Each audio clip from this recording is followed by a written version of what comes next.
3, 2. Hello, everyone. We are so excited to have you join us today for what appears to be the hottest topic so far in 2018. We're going to talk about the Medicare ABN form, answer all those questions that you have on how to properly use or not use this form in your office. Today's guest presenter is Dr. Marty Kotlar. He is the president of Target Coding and has just an incredible background in chiropractic and billing and coding. He successfully owned and operated a chiropractic practice for 12 years, had a multi-specialty practice for 4 years, and then really began his consulting career emphasizing on CPT coding, billing, reimbursement, documentation, and compliance for chiropractic and multi-specialty facilities. So over the last decade, he has really provided some incredible educational seminars and consulting to over 3,500, 4,000 providers across the country and their staff. He is certified in CPT coding, healthcare compliance, a member of the ACA, and the American Academy of Professional Coders. I can tell you from personal experience, when I have a question, when it really comes to coding, documentation, even Medicare, he is like my go-to guy to find out the answers, because when I have a question, he has an answer, and I really, really depend on him for that, and I'm so grateful to be able to know him, to have heard him speak live and in person all across the country, so don't miss that opportunity. He'll be in Florida coming up this weekend, and I'm going to quit talking. Dr. Kotlar, I'm going to turn it over to you so you can share your wisdom with our audience today. Excellent. Thank you. You can hear me okay, Christy? I can. Okay, good. So thank you, Christy. Thank you, everyone over at ChiroHealthUSA, for inviting me to do these webinars. I enjoy doing them. I hope everybody else enjoys them too. So we're going to get started. Today's topic, as Christy said, is the Medicare ABN form. She gave you a good introduction about me and my background, so we can pass this slide. Okay, so the ABN form. ABN, by the way, stands for Advanced Beneficiary Notice of Non-Coverage. So let's go through some of the key points. So this ABN form, it becomes mandatory when you are going to provide a service to a patient that is normally covered. Now it's not going to be covered. So just to clarify that, ABN forms are mandatory for spinal manipulation services when they become maintenance or wellness. That's when these ABN forms become mandatory, because spinal manipulation is covered service in the Medicare program. So that means if you're about to do a spinal manipulation and for some reason you don't think it's going to be covered, that's when the ABN form becomes mandatory. The most common reason, as you just mentioned, for issuing an ABN is chiropractic maintenance care. There are other reasons to give a patient an ABN other than spinal chiropractic adjustments, other than maintenance care. But that's the most common one. So the intent of the form is to notify a Medicare patient that Medicare is probably not going to pay on the basis of medical necessity. So this allows the patient to make an informed decision about whether or not to receive the service. That's the key point here with the ABN form. The federal government, who owns the ABN form, Medicare is a federally funded program, and they own the ABN form, so they want Medicare beneficiaries to be given the opportunity whether or not to receive a service. They want to protect Medicare beneficiaries from being taken advantage of providers that are going to demand payment from a patient. So that's one of the main reasons of the form, is to protect Medicare beneficiaries from being taken advantage of. You want to be able to give the patient the opportunity to say yes or no to a service. So you should not give an ABN to a Medicare patient unless you have some genuine doubt. Now, it can't be, I've heard this from many doctors and staff members, well, we just never know if Medicare is going to pay us. So we just have the patient sign an ABN for spinal manipulation on every visit, just in case Medicare doesn't pay. It would be nice if that was okay, but that is not okay. You are prohibited from obtaining Medicare patient signatures in advance on ABN forms. You have to verbally review the ABN form with the patient before the service is provided. Again, has to be done in advance. Now, sometimes that gets a little tricky. I hear this from providers. Dr. Kotlar, wait a second. So I'm supposed to tell a Medicare patient that this service is not going to be medically necessary before I provide the service? I have to look into a crystal ball, or I have to do an evaluation of the patient and then make a determination that the patient is now reached wellness, and I have to tell them that before the treatment? Yes, that's what Medicare needs you to do. You need to advise the patient in advance that the service is not going to be covered. So, doctor has to go over the form with the patient or a staff member. The doctor does not have to personally go over the form with the patient. Now, many offices, the doctor does do it, but a staff member could do it. So once the ABN is completely filled out, you keep the original, always keep the original, give a copy to the patient.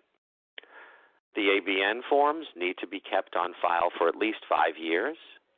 You could issue an ABN to cover an extended period of services. Usually 1 year would be the most, up for 1 year. The ABN must be signed by the patient in order for you to be able to collect your fee for the spinal adjustment services.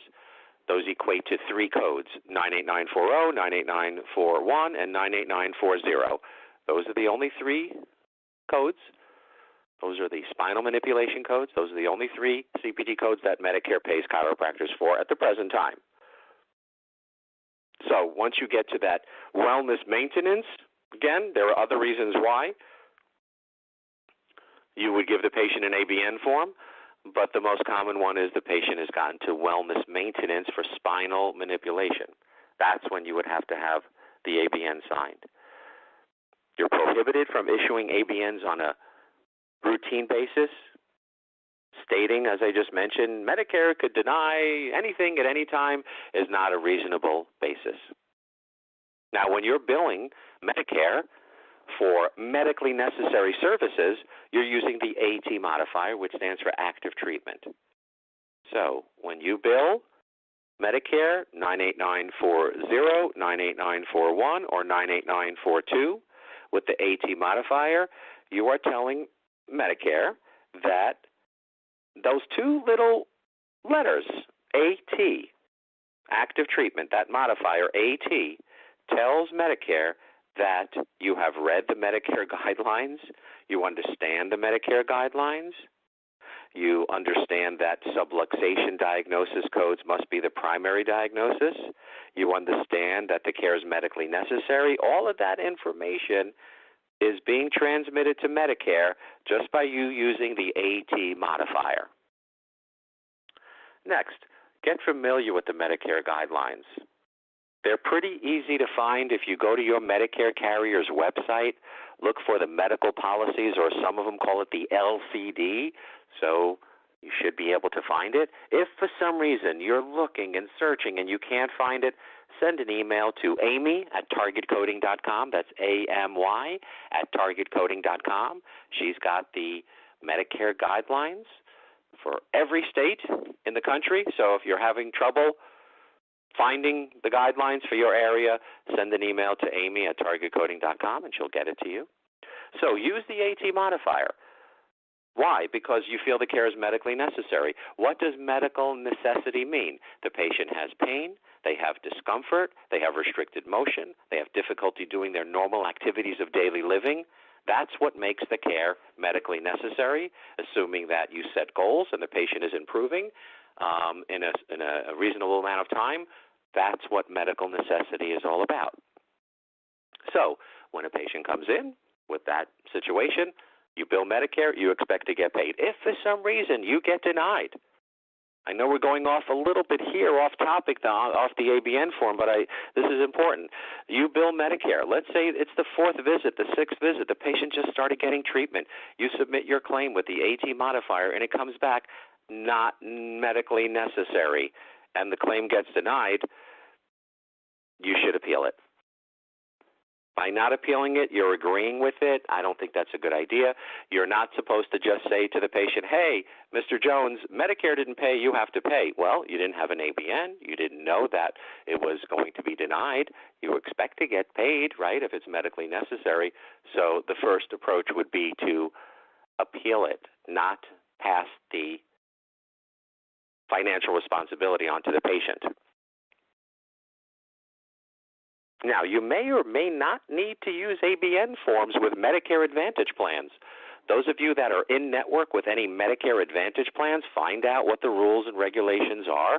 If you are not in network with any Medicare Advantage plan, then I would say, and you're a Medicare provider seeing traditional Medicare Part B, then yeah, go ahead and use the ABN form.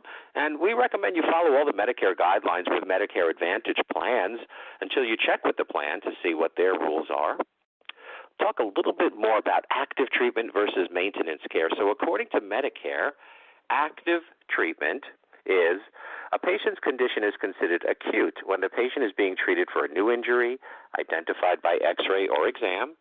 The expected result should be an improvement or an arrest of the patient's condition. That's an acute condition. Medicare also pays for chronic care. A patient's condition is considered chronic when it is not expected to completely resolve, but where the continued therapy can expect to result in functional improvement. So patient has osteoarthritis, osteoporosis. Yeah, that's a chronic problem. The patient's going to have that forever. Doesn't mean that getting treatment is medically necessary according to Medicare. What's medically necessary? You're providing a service. The patient has symptoms.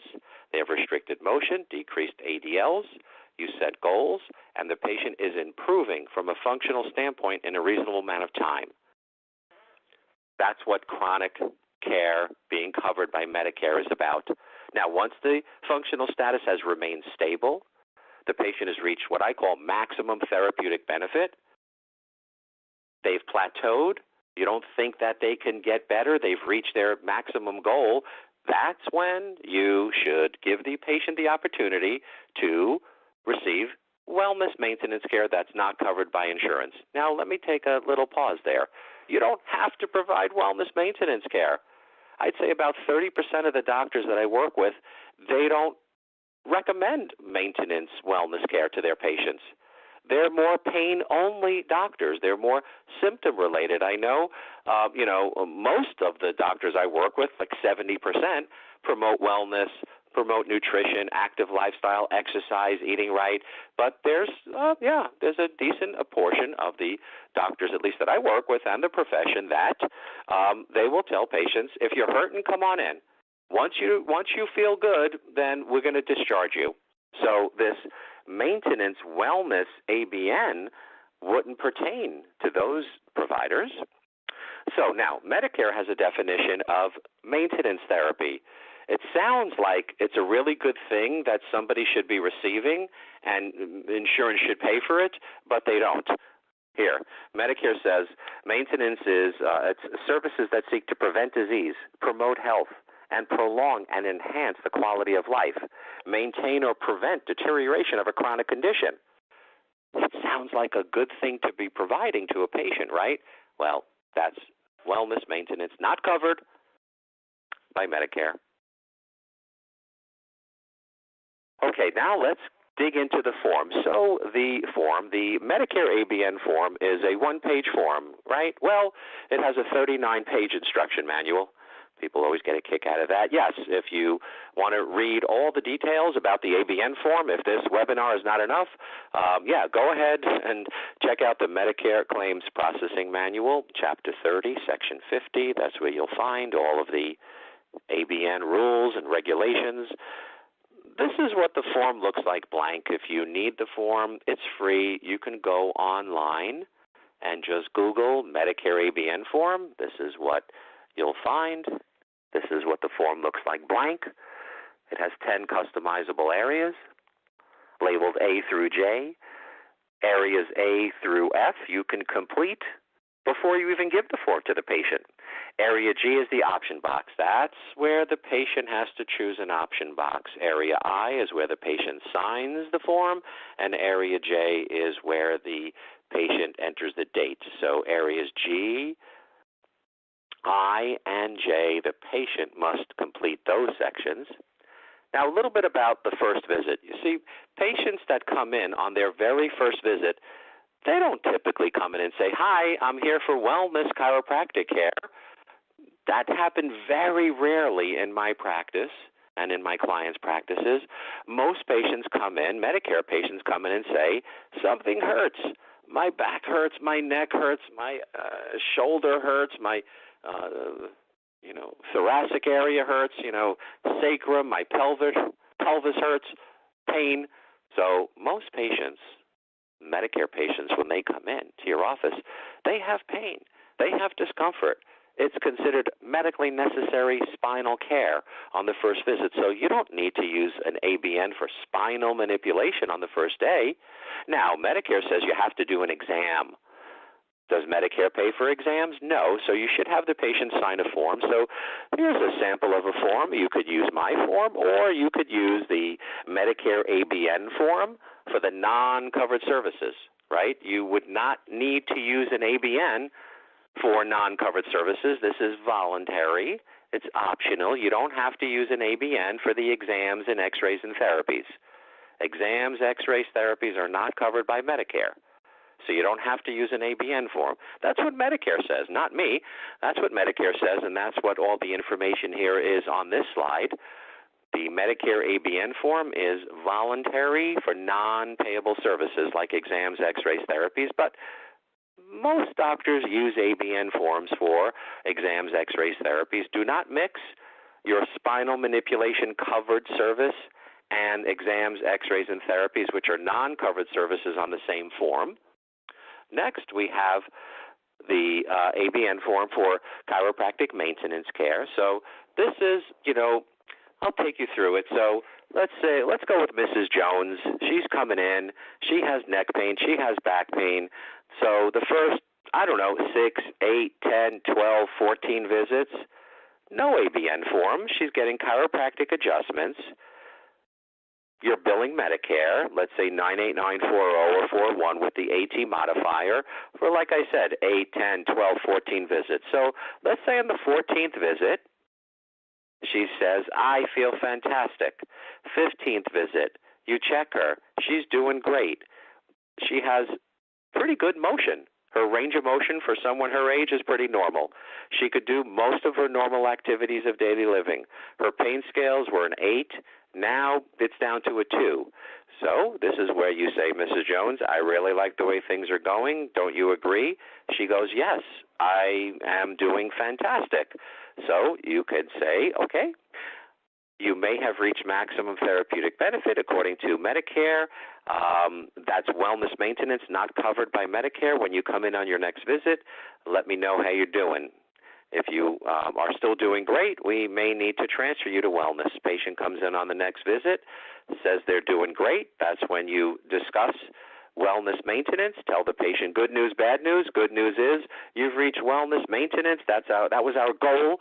The bad news is Medicare doesn't cover it.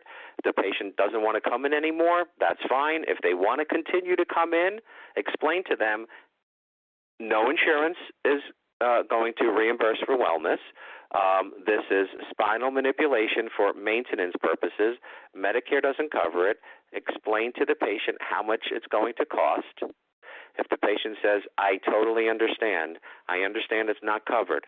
I understand it's wellness maintenance. I understand. I know I have to pay." Then you give the patient the form that you see on your screen. You put your name, address, phone number across the top. Fill in everything that's in green. Chiropractic maintenance care, not covered by Medicare. Then the patient has to choose an option box. Option 1, I want the chiropractic maintenance care, but I still want you to bill Medicare.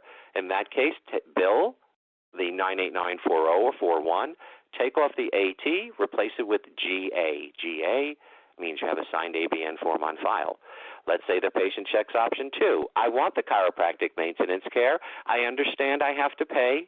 I understand it's not covered. I understand. I agree. I'm good with this. But do not bill Medicare. Don't even bill Medicare. I like that one better. So that's the ABN. Now, if you are non-par, not accepting assignment, then you have to add additional information. So most of the doctors that I work with are par, and even some of the ones that are not par, they still accept assignment. So this is a little bit, it's probably rare. Maybe 30% of the doctors that I work with will be non-par, not accepting assignment. So this form is a little different. You'll see the last line of option 1, cross that out. Again, non-par, not accepting assignment, and the patient reaches chiropractic wellness maintenance care for spinal manipulation. Cross the last line out in the option 1 section, and then in the additional information, add this. This provider does not accept assignment from Medicare for the items listed above. If I check option 1, I am responsible for paying this provider's charge for the item provided. If Medicare does pay, Medicare will pay me the Medicare-approved amount for the item listed above, and this payment to me may be less than the provider's charge. All right. Next. Okay, you're going to have some patients that are in a car accident, and they also have Medicare. So the claims should be going to the primary insurance. What's that going to be? We're talking about, Allstate, State Farm, Geico, Progressive. So you're going to send the claims there first. Medicare requires that. Now, after the State Farm, Geico, their insurance benefits are totally exhausted, the patient and or the patient's attorney might say, all right, now send the bills to Medicare. Okay, so if you're going to do that, in box 10 of the 1500 form, you should see it on your screen. It says, is patient's condition related to A, employment, yes or no, B, auto accident, yes or no, C, other accident. So if this patient has been in a car accident and now you're going to submit the bills to Medicare, make sure you check yes to box 10B. It must say yes, it's related to the auto accident.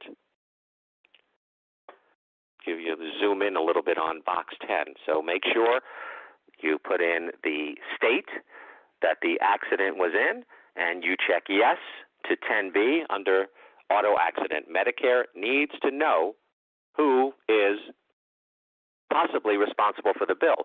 The other thing that you'll have to do is in box 11D, you see it says, is there another health plan? So in box 11D, you would have to check yes. So you would check yes. Is there another health plan? Yes. And then you have to go to box 9, 9A, and 9D. So if you check yes, there's another health plan, then it's going to say, what is the other health plan? State Farm, Geico, Allstate. Need to put that in.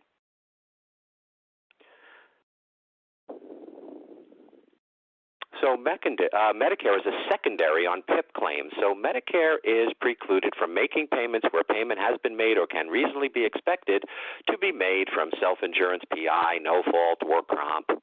Medicare is not permitted to make payment for such claims unless other insurance plans have been terminated or exhausted. So the claims must first go to the liability insurance company like self-insurance, PI, work comp, no-fault.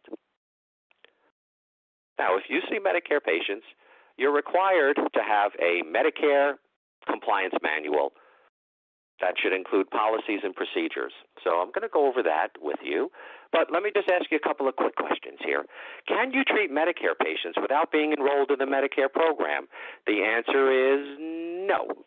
You cannot see Medicare patients unless you are enrolled in the Medicare program. I know that might sound a little tricky. Chiropractors cannot opt out of Medicare. If you are not formally enrolled in the Medicare program, then you are not allowed to treat Medicare patients. Also, opting out and being non-par are not the same things. Chiropractors can be par or non-par, but cannot opt out. So if you're not billing Medicare, then you should stop seeing Medicare patients. Next, can you collect cash from Medicare patients without billing Medicare? The answer is yes. I went through that scenario. Patient comes in, wellness maintenance. They sign the ABN form. They check option 2, which means do not bill Medicare. So opting out is a private contract. Chiropractors are not on the list of providers that can opt out. You can find additional information on that in the Medicare Benefit Policy Manual, Chapter 15, Section 40.4. Now, I do speak to some doctors and staff members that say, well, we're not Medicare, but we see Medicare patients. We just have patients sign the ABN form. We collect cash. We don't bill Medicare. That's okay, right? No. No. Actually, if you are not enrolled in the Medicare program, you're not allowed to use ABN forms. More information about that can be found in the Medicare Claims Processing Manual, Chapter 30, Section 50.3. So the Office of Inspector General, the OIG, they're responsible to protect federally funded programs like Medicare, Medicaid. Chiropractic is covered in the Medicare program, so there have been reports on chiropractic services. This one was how they found we were billing active treatment, but the documentation showed it was maintenance care. So Medicare wants providers to be proactive. What does that mean? That includes having formal staff trainings. What does that mean? That means having staff trainings and document them in training logs. And this is required. Hey, listen, you go out on the highway, most people are driving over the speed limit, right? Yes. Most chiropractors do not have a Medicare compliance manual, but it is mandatory, and it could prevent a lot of problems. So there's certain things, there's certain reasons why you should have them. It's good for staff. They want organization. If you're ever audited, it could help. It helps you put together your game plan for your practice. You set the rules, and you put them in your rule book. For example, do you have a policy on if you do full spine adjusting on your Medicare patients, but you only bill 98940? If you don't have a policy on that, it could look like down coding. The OIG gives out these 7 essentials. The 3 big ones on this list is having written policies and procedures, having regular staff trainings, and number 5, doing internal reviews. So this is a page out of our compliance manual, and this is the chart review tool. It's just a spreadsheet of questions, and you score yourself, something that should be done on, 5 patients a couple of times a year. You're supposed to go to the exclusions list to see if your name has been excluded from the Medicare program, or you've been excluded, not just your name. That's mandatory for you and all doctors and all staff members. Now, Medicare is different than, HIPAA. Medicare compliance is about preventing billing and coding errors. HIPAA compliance is about protecting patient health information. So HIPAA applies to all covered entities. Are you a covered entity? Probably. I'll ask you a couple of questions, 2 questions. Do you bill insurance or receive payment from insurance? If you answer yes, you are a covered entity. If you submit claims electronically, you're definitely a covered entity. But I do get these questions, Dr. Kotlar. I don't see Medicare patients. Can I opt out of HIPAA? I'm all cash. Can I opt out of HIPAA? Everything's in the cloud. I don't even have a computer. I don't have staff members. I'm the only person in the office. I just use paper forms. I hear a lot of those questions. So just want to be proactive. Just like you want your patients to come in for chiropractic prevention tune-ups, you want to always be taking your office in for a tune-up and an oil change. So how do you do that? I'll show you how to do that. read your local Medicare policies. Read the chiropractic policies from all the health plans you bill. Like with our compliance manual, we give you the medical policies from Aetna, Cigna, Blue Cross, Blue Shield, so you put it in your manual, review them with your staff, attend seminars, webinars. Our HIPAA policy manual includes policies and procedures. They're customized for your practice, chart audit tools. We go over the $75 rule, free care, prepays, and we create these for Medicare practices, non-Medicare practices, acupuncture offices we consult to, physical therapists we now consult to, medical practices. So just a few closing comments.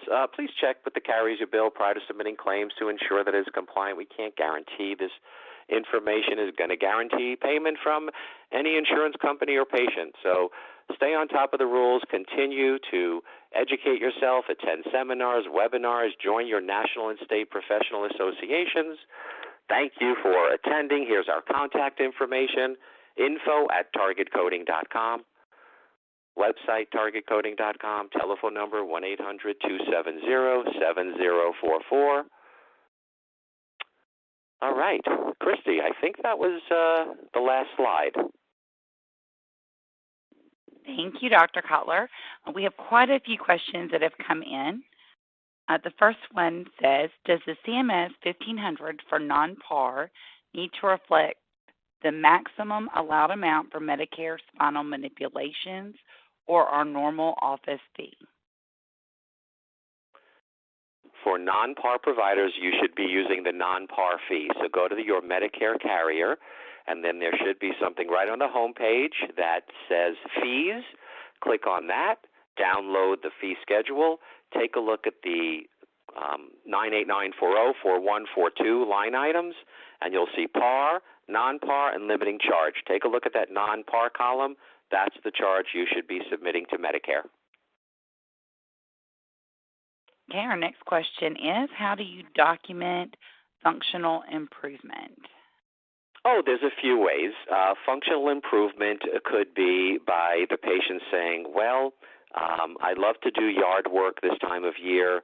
Normally I go into my yard. I could plant flowers for as long as I want. Patient says, now because of my back pain, I go to plant flowers. After 5 minutes, I have to stop. I can't, my back seizes up. I start to get numbness down my legs. So 5 minutes is your baseline. Now, to get the patient to show that the patient has functional improvement, you're going to do chiropractic adjustments. What else? Maybe some stretching or traction, and then you reevaluate the patient, and now the patient can do yard work for 30 minutes. Patient went from 5 minutes to 30 minutes. Now that's one way to prove that you are showing an improvement in functional performance. So ADLs, you could use outcome assessment forms, you could use pain scales, you could use a range of motion measurements. There's tons of things you could use. You could use muscle testing. Hey, you could even use something as simple as when the patient first came in, she couldn't even get on and off my chiropractic table. Now after 8 visits, she can get on and off my table without a problem. Or something as simple as patient stated that he couldn't even get out of a chair due to his severe back pain. After 6 visits, now the patient is able to get out of a chair without a problem. So there's many different ways to show functional improvement. Great. Our next question says, only maintenance spinal adjustments are to be listed on the ABN. We should not be listing therapies, exams, or x-rays, correct? Correct. Keep with ABN forms, draw a line in the sand. Covered services and non-covered services. Covered services, there's only one thing, spinal manipulation. Non-covered services, everything else. So separate the ABN forms based on that. Can you address using an ABN or other insurance companies, for example, Medicaid plans?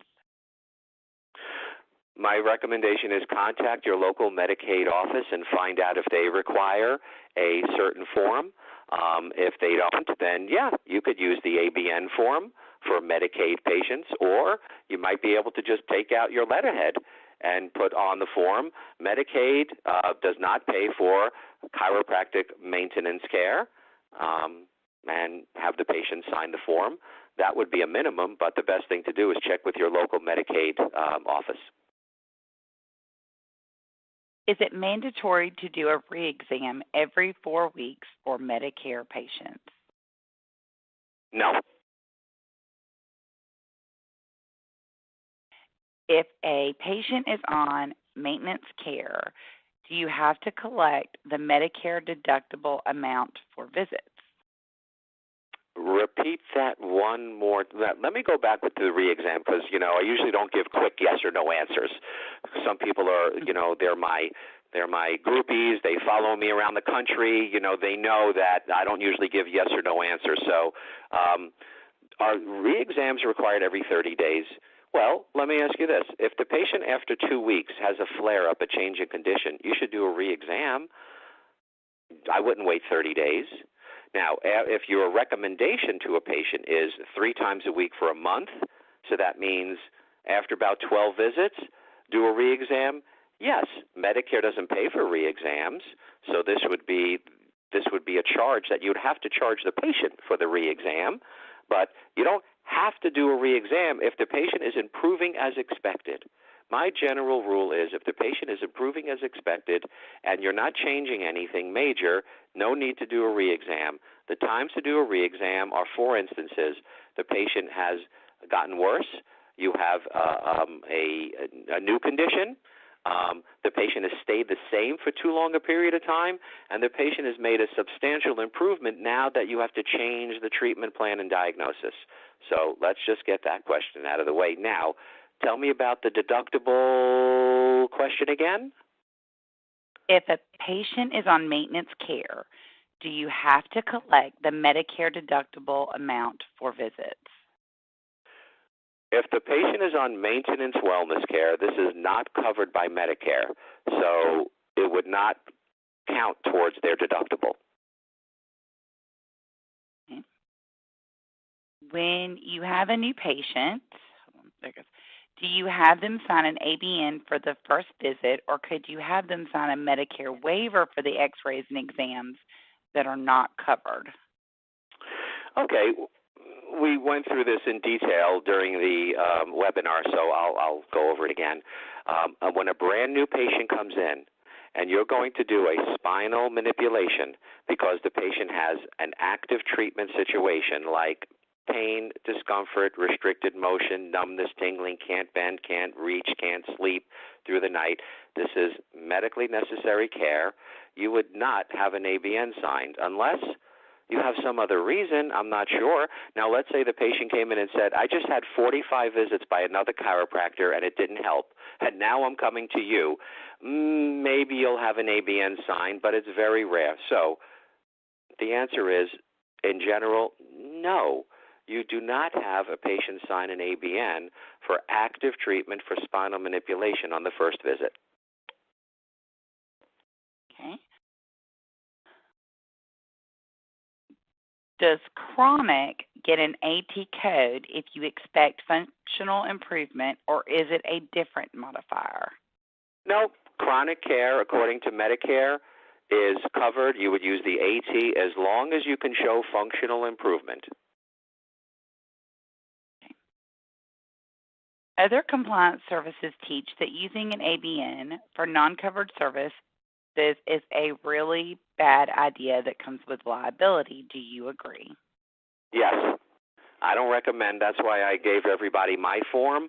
Maybe if it was too hard to read or you want to get a copy of it, I don't recommend using an ABN for non-covered services. So if somebody wants that form, just email amy@targetcoding.com. Can you explain what is required for the procedure manual? Sure. It takes about 2 to 3 phone calls with us. We ask you a whole bunch of questions. probably about 10, 15 questions, and then we create a policy and procedure manual customized for your practice. We have 2 or 3 phone calls. You get a hard copy 3-ring binder with all the forms, letters, templates, policies, and we also send it to you in a digital format so you have both. Because, Chris, we have clients that they want to go all green. They don't want any paper, so we send everything digitally. And then we have other clients more, like old school. They like to actually hold the paper, touch the paper, have the book in front of them. So we do both. We do both for all of our clients with our Medicare compliance manuals and our HIPAA compliance manuals. You get the digital version and the hard copy version. If there is more than one chiropractor working in a practice, how does that change billing and ABN form use? It doesn't. If you have one chiropractor or 10 chiropractors in the practice, the same rules apply. If that person wants to reword that question, I don't see why the ABN rules and regulations would change if there's one chiropractor or 2 chiropractors in the office. So maybe I didn't understand that question totally. Great. Well, that was all the questions, so we'll give that attendee just a minute and want to add some more to that. But we did have several people who sent up big thank yous for today's presentation and answering all of the questions today. It does not look like we have any more questions. I'm still refreshing the screen. Dr. Kotlar, would you just like to add a few words before we leave for the day? Yes, there are some Medicare carriers that will not process the non-covered services properly. For example, if a Medicare patient comes in and gets, let's say, electrical stim, that's code G0283, prior to this year, you would submit the claim if you wanted the Medicare's patient secondary to pick it up with the GY modifier. Now, Medicare is saying as of January 1st, they want the GP and the GY. So just a heads up, you want to make sure those claims are getting processed properly. Otherwise, if you do electrical stim or traction or manual therapy on a Medicare patient and you're charging them and then you're billing Medicare because you wanted to go to the secondary for payment, but Medicare is saying, no, it's not going to get processed properly and it's going to come back as a contractual obligation. The patient may not be billed. It could be because your Medicare carrier now requires the GP modifier on the modalities and therapeutic procedures. Let's see, what else? The Medicare deductible for 2018 is the same as last year, $183. The MIPS threshold went up this year, so if you don't anticipate seeing $90,000 in Medicare money this year and see 200 individual Medicare patients, then you're exempt from the MIPS program, which means you don't have to submit the G codes anymore if you don't want to. But if you want to, you could, because Medicare will still, give you a score and provide some feedback on how you're doing. So those are a few of the updates for 2018. Wonderful. So our attendee did go ahead and elaborate on their question, but then we also had 4 or 5 people send another question. So hold on. She wanted to know, can they share the same ABN? I guess if 2 doctors can they share the same ABN, or does each doctor need to have one on file for that patient? That's a tough one. So Mr. Jones comes in and sees Dr. A, and Dr. A says, I think your maintenance, and the patient signs the ABN. And then what? On the following month, the patient comes in and sees Dr. B, chiropractor, and Dr. B says, yes, it's still maintenance. Can you use the same ABN form? I guess so, but you better have both doctors' names on the top of the ABN form. But, yeah, I guess you could share it in that case, yes. But why are 2 doctors involved? That's my only concern. Why are 2 doctors involved? Is that a regular thing? Is that one doctor was on vacation that time?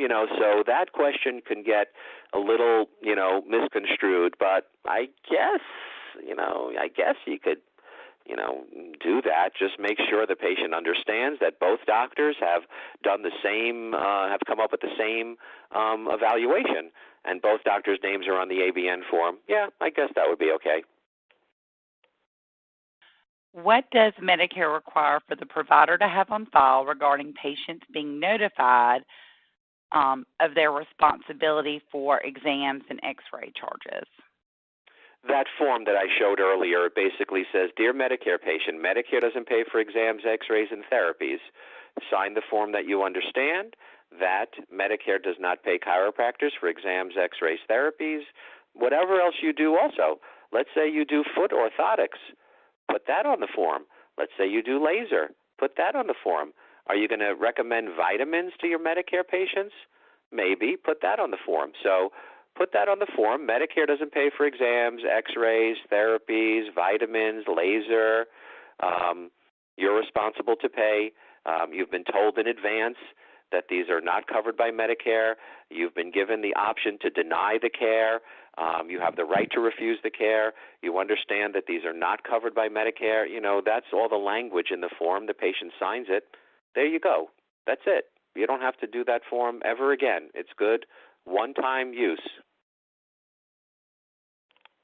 Can we charge a patient the Medicare-approved amount for services on an ABN? And if so, do we use the limiting charge?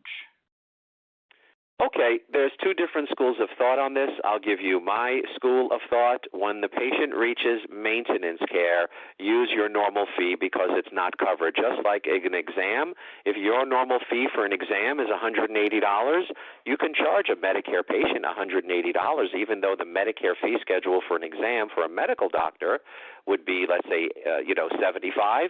If you want to charge Medicare patients $180, if that's your normal fee for an exam, then you can do that. So if your normal fee for a wellness adjustment, whatever that is, when the patient gets to that point, I say, yes, collect that. But there's another school of thought that says once the patient reaches wellness maintenance, you should only charge the Medicare fee schedule for the adjustment. I think that's okay too. I mean, just think about it. Let's say you're billing Medicare 98940 for active treatment, and Medicare pays what, about $30 for that? So now the patient knows that because they're paying 20%. Let's say $6, 80% of 30 is 24. That's what you get from Medicare. 20% is the $6. So the Medicare patient knows that you're getting paid $30 total. Now, after about 6, 8, 10, 12 visits, now the patient reaches wellness. And you go, Mr. Jones, congratulations, you've reached wellness. For active treatment, it was $30. Just want to let you know, my wellness maintenance visits are $90. Most Medicare patients would be confused, I think, because you're going to be spending less time. It's going to be a faster adjustment because there's no symptoms, really. It's wellness maintenance. So they might be confused. Wait, you're saying congratulations, I've reached wellness, and now you're rewarding me with a $90. So my feeling is you can charge your normal fee for wellness because it's not covered, but you might want to do some more due diligence on that before you do it. Okay. So, and this one came up several times. Was that GP plus GY modifiers or just GP? Both. For the 2018 update? Both, GP and GY. Okay.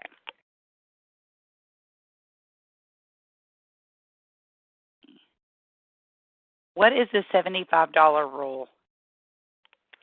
Medicare says that if you want to give a patient a little gift, a little reward, for whatever reason, let's say Mrs. Jones comes in and she's referred you a patient, and you go, Mrs. Jones, I want to thank you for referring a patient. I want to give you a gift. It cannot have more than a $15 value each time, $75 total for the year. So you want to give the patient a water bottle, a T-shirt, as a way of saying thanks. So $75 total for the year. per patient. That's the $75 rule. Now, I see doctors advertising, come on in. I mean, I saw one ad for a chiropractor, free exam, free x-rays, free adjustment, and a free chicken dinner.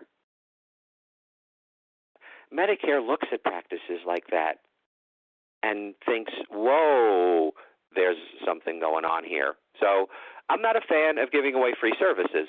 Medicare says $15 each time, $75 total for the year. It used to be $10 and $50. It went up last year to $15 and $75. Thank you so much, Dr. Kotlar. Well, there's a lot of great questions that came from today's presentation. I encourage you, if you have additional questions, to reach out to Dr. Kotlar and his team. They are positively amazing, very quick to get back with you. You can see here their contact information is info@targetcoding.com.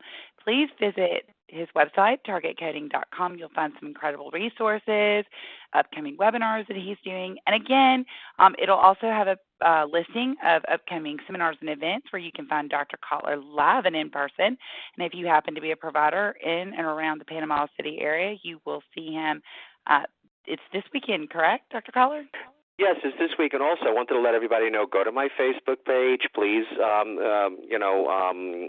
also Instagram, follow us on Instagram. What we just started doing this week is putting out the question of the week, so check us out on Facebook, Instagram, Twitter, and follow us. We also have a YouTube channel where we have a whole bunch of free videos.